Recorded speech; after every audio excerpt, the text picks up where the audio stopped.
relativity, the explanation for gravity is that matter bends space.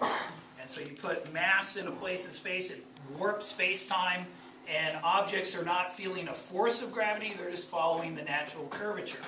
And so this is a sheet of Lycra. Where do you get this? This is my old bike shorts. No, there's literally a spandex.com. You can get a sheet like this if you buy the sale stuff, so you don't care what it looks like, right? For like 20 bucks, maybe less, depending on the sale. And so you put matter and it warps space-time. And so if I have another object, it also warps space-time. They feel that and they're attracted to each other. And so that's Einstein's picture of gravity. Objects warp space-time, feel that curvature, and move accordingly. And if you have more mass, you're right there on that. Oh. If you have more mass, it's going to bend space-time more. And so if you have objects here, they are going to respond to that, right? And so you put something there, now it's attracted. Now, in reality, that big mass would feel the warping of space-time by the marble too, right? It would move a little bit, but we usually ignore that. You know, the Earth makes the sun move a little bit, but it's so small you can ignore it. The moon makes the Earth kind of wobble around a point 3/4 of the way from the center of the Earth. We usually don't account for that when we're looking at satellite motion. Well, instead of just letting go of one, what if I give it a sideways push? Now it orbits. Now it's losing energy, which wouldn't happen in the solar system, right? Not noticeably. There's some perturbations from other planets and things, but this one does lose energy and spirals in. If I don't push it as hard, it will do an ellipse for a while anyway. And let's put some more here. So one of the things I thought of to do with this is when you study the solar system, all the planets are going around the sun the same way. Why is that? Did God decide that he only liked clockwise, or depends on whether he's above or below the solar system, right? Why is everything going in the same direction? Well, the answer is it wasn't. Different directions. But there was a preferred direction. The disk it formed from had a slight preference one way versus another, and things going the opposite way got eliminated, and when it's all said and done, everything's going the same way. That works 90% of the time. Is it like the toilet flushing? Southern Hemisphere? Wow, can you do that again? And so, it won't work then. And so I have slightly more in one hand than another, but I don't consciously do that. And you want to give them so they spread out a little when you throw it. It's because they're colliding with each other that you... The ones going the wrong way get eliminated, right? Now there also would have been, this is where this analogy breaks down. There's, another dimension, right? But those things that were out of the plane also, that weren't near the preferred plane, also got eliminated. And so that's kind of cool. Now my students use a PHET simulation called My Solar System. And so they've seen all this on the computer. And when we do this during our special relativity unit, they're like, hey, it's just like the computer. That's kind of cool that a stretch sheet of Lycra models things, it's not just like it, but similar to the computer. Now, some things we've discovered using this, also it's just some larger marbles, might as well put them out, but they bend space-time too, right? And so maybe, oops, you can get one thing to orbit another.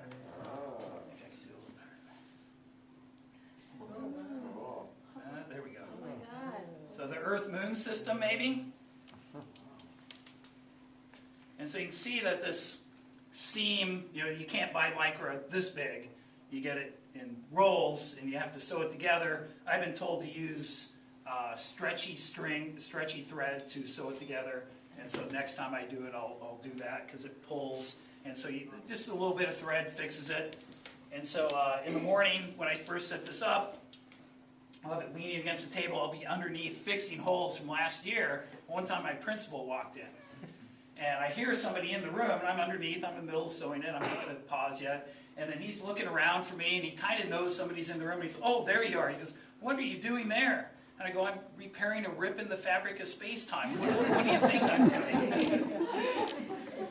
How often do you get to say that? Another thing this does, you've probably seen plastic ones of these, right? The Discovery Center, Children's Discovery Museum in San Jose has one. The Exploratorium has one. Sometimes they have them at shopping malls to get you to put money in it. But one thing you can't do with those is put two masses in. And so when we went to the moon, when we first started, we sent our spaceships on what are called free return trajectories. So they would go to the moon. This is hard to get to happen. And they would come back in like a figure eight. And so that lets you show, now of course the moon's a lot smaller, but if you look at the plots of the free return trajectory back from the Apollo program, you'll see it has a figure eight sort of shape. And so this takes a little bit of practice to be able to do the figure eight. These clamps around here, you can adjust it to make it tighter if it's not working. So Steve and I, when we set this up in the morning, we played around with it, and actually I think it was working better than it usually is. And so not easy to do. And so I go through that. One year a kid who read some stuff about the dark energy. We have our dark energy pole. It's over there. I happen to have an extra pole. I guess any of these would work. And so I'm just thinking, oh, dark energy, what is that? That makes everything come apart, right?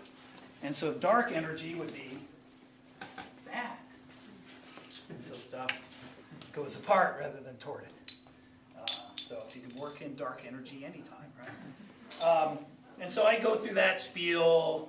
Maybe it takes me 10, 15 minutes talking with the kids, just stuff they're not familiar with.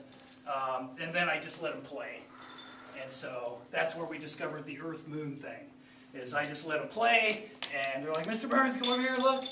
And they were all excited because they discovered that. I said, oh yeah, it's got it. Wow, so wow. And so there's, then I throw out a few other things so they can try this collected stuff over time. And put out all the marbles.